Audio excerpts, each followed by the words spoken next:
Na verdade, é o único momento em que ele consegue ver que a vida de outras pessoas está uma bosta maior do que a da dele. Um certo nível de respeito social, vamos dizer assim, que o capitalismo nos força a atingir. O outro, tipo, tá como se fosse a coisa mais normal do mundo. Aí você fica, ah, então tá bom, né?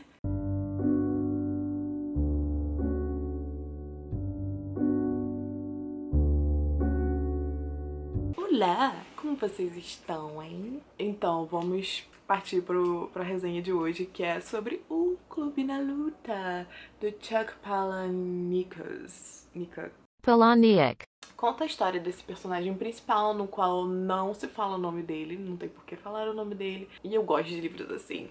Tem, tipo, o Açúcar de Melancia também, assim, e eu gosto bastante. Eu vou deixar a resenha aqui do vídeo que eu falei sobre o Açúcar de Melancia, pra falar nisso.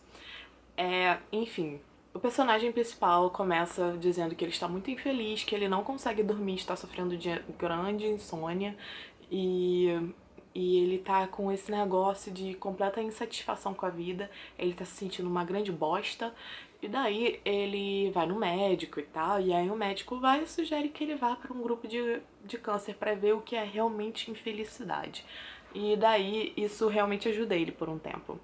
Na verdade, é o único momento em que ele consegue ver que a vida de outras pessoas está uma bosta maior do que a da dele. Foi isso que eu entendi, assim.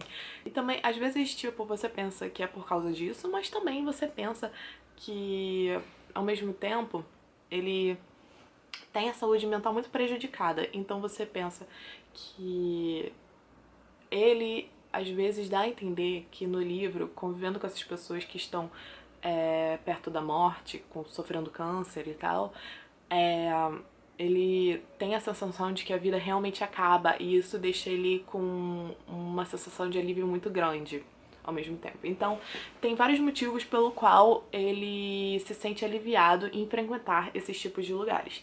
E funciona por bastante tempo, uns 2 anos mais ou menos, e daí para de funcionar quando ele conhece essa certa mulher, a Marla Singer, e tipo, ele olha pra ela assim e ele saca na hora que ela também não tem nenhum problema de câncer, sabe? E aí ele fica, tipo, vai e confronta ela, só que ela realmente está lá com o mesmo intuito que ele, ela quer sentir alívio. E aí ela não quer abrir mão também de frequentar esses lugares, e daí eles têm que meio que adaptar é, em quais grupos de câncer que eles vão frequentar, porque eles não podem frequentar juntos, senão as pessoas vão perceber. Só que esses grupos de câncer param de funcionar para ele. Eles não estão mais surtindo o efeito de antes. E é nesse momento também que ele conhece o Tyler. O Tyler que acaba virando o melhor amigo dele. Então, esses são os 3 personagens principais dessa história. A Marla, o Tyler e o personagem principal, no qual a gente não sabe o nome. E aí você fica pensando que eles 3 têm coisas em comum. A principal delas é que os 3 ambicionavam chegar a um certo patamar na vida. Um certo nível de respeito social, vamos dizer assim, que o capitalismo nos força a atingir. Só que, obviamente, quase nunca dá pra atingir quando você não nasce num berço privilegiado. Então, eles meio que estão, tipo, ferradões assim na vida. Ferradões mentalmente, porque eles acreditavam numa ilusão do capitalismo e eles, tipo, se veem, tipo, ter gastado grande parte da vida deles numa coisa que é inútil.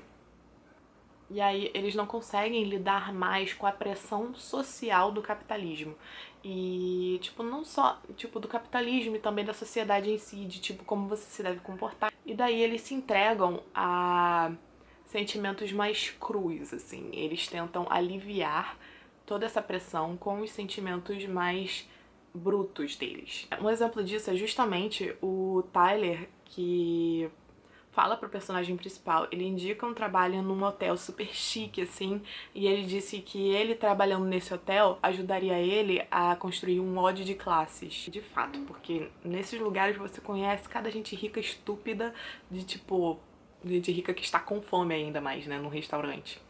Eu acho muito interessante também nesse livro a gente vê esses personagens fazendo coisas muito fora do convencional, fora do comum. E é muito interessante porque eles estão todos muito nessa vibe, então quando um faz uma coisa muito louca assim, o outro tipo tá como se fosse a coisa mais normal do mundo. Aí você fica, ah, então tá bom, né?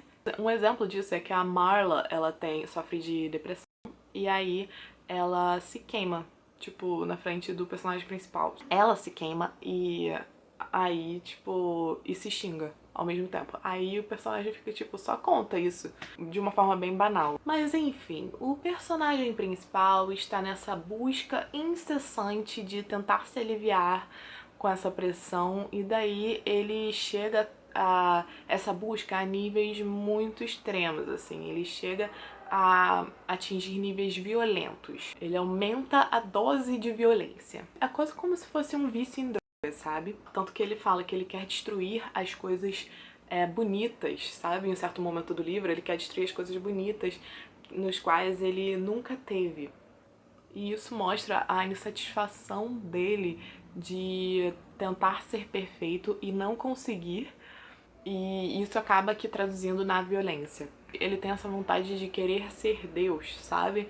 De querer determinar quem vive, como que uma sociedade deve ser. É bem anarquista mesmo. De criar novas regras, uma nova sociedade na qual o jeito, a forma que esse grupo que não é privilegiado na sociedade atual possa, tipo, viver e atingir o que eles querem. Eu não posso deixar de falar também da relação do Tyler e do personagem principal, que eles são quase que uma mesma entidade, assim. Eles vivem muito juntos, depois que um conhece o outro, eles vão e tipo, passam a morar juntos. O Tyler é meio que o mestre, né, do personagem principal. Esse personagem principal vira um discípulo e tal. E é muito interessante porque no final do livro a gente tem um grande plot twist, assim, da relação deles. E aí a gente... Eu já meio que sabia desse plot twist. Só que, assim, eu não queria saber antes de ler o livro, sabe? Só que essa informação me fez querer ler o livro também, então é meio confuso, sabe? Eu não sei, eu acho que, tipo, eu fico agradecida de saber, mas ao mesmo tempo fico meio bolada de, tipo, eu queria ter a surpresa antes, sabe? Mas eu acho que esse livro barra o filme, por causa do filme também, né? As pessoas já sabem o que rola, mas de qualquer forma eu não vou falar aqui porque vai que alguém não sabe e vai ler. Só deixo informação aqui de que o personagem principal é aquele tipo de narrador que você não pode confiar. Quanto à narrativa, em muitas situações aqui, o livro, os capítulos são invertidos. Então, o capítulo inicia com uma situação acontecendo e daí tem uma transição, meio que um flashback, assim, mostrando de como isso aconteceu, sabe? De como a situação que foi mostrada no início do capítulo apareceu. Aí você vê uma progressão, muitas vezes até sem perceber, né? E aí é muito interessante esse tipo de narrativa, eu gostei bastante. E é isso, galera. Espero que vocês tenham gostado da resenha desse livro. Se inscrevam no canal, me sigam nas minhas redes sociais. E é isso. Tchau!